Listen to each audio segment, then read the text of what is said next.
자, 이런 가운데 오늘 오전 대통령 권한대행을 권한을 대신 수행하고 있는 한덕수 대통령 권한대행, 양곡관리법 개정안 등 6개 법안에 대해서 제2요구권, 이른바 거부권을 행사했습니다.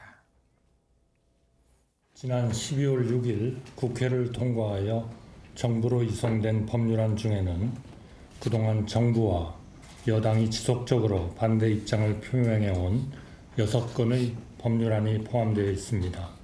그리고 오로지 헌법 정신과 국가의 미래를 최우선으로 고려하여 결심을 하게 되었습니다. 국회의 입법권과 입법 취지는 최대한 존중되어야 하지만 정부가 불가피하게 제2요구를 요청할 수밖에 없는 이유를 국회와 국민들께 소상히 설명드리고 이해를 구하고자 합니다. 자, 양곡관리법은 쉽게 말하면 쌀을 너무 많이 생산해서 쌀이 남아돌면 이걸 정부의 재정으로 사들인다는 거거든요. 거부권을 행사한 이유는 어디에 있는 겁니까? 네, 말씀하신 것처럼 그 양곡법을 포함한 농업사법은요, 시장 기능을 왜곡해서 쌀을 비롯한 특정 품목의 공급 과잉이 우려되고 그래서 막대한 재정 부담을 초래할 것이라고 지적을 해서 이제 반대를 했습니다. 그리고 예산안 자동 부의를 폐지하는 내용의 또 국회법 개정안이 시행이 되면 피해가 고스란히 국민에게 돌아갈 것이라면서 위헌이라고 강조했습니다.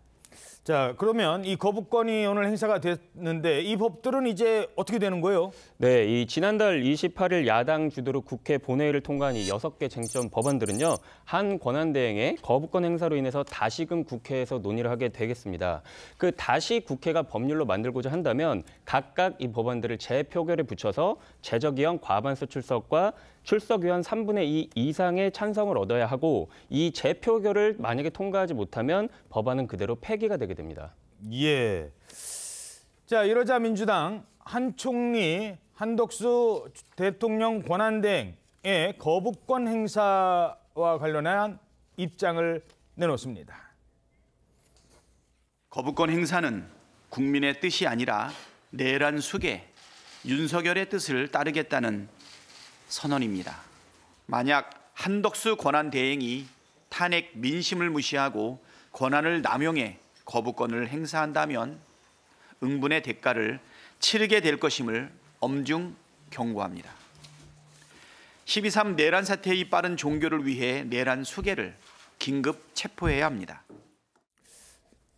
자, 대통령 권한대행의 거부권 행사는 탄핵 사유가 될 수 있을까요? 어떻게 보십니까? 그렇게 보기 어렵죠. 왜냐하면은 대통령 권한 대행은 그야말로 대통령의 권한을 대행하는 역할입니다.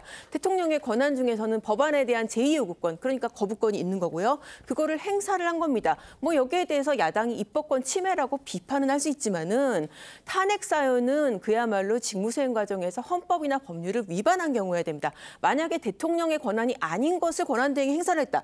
이러면 문제가 되지만 이 권한을 대행한 것을 가지고 만약에 탄핵 사유로 삼는다면 저는 그 자체가 어떻게 보면 권한 남용으로서 문제가 있지 않을까 합니다. 예.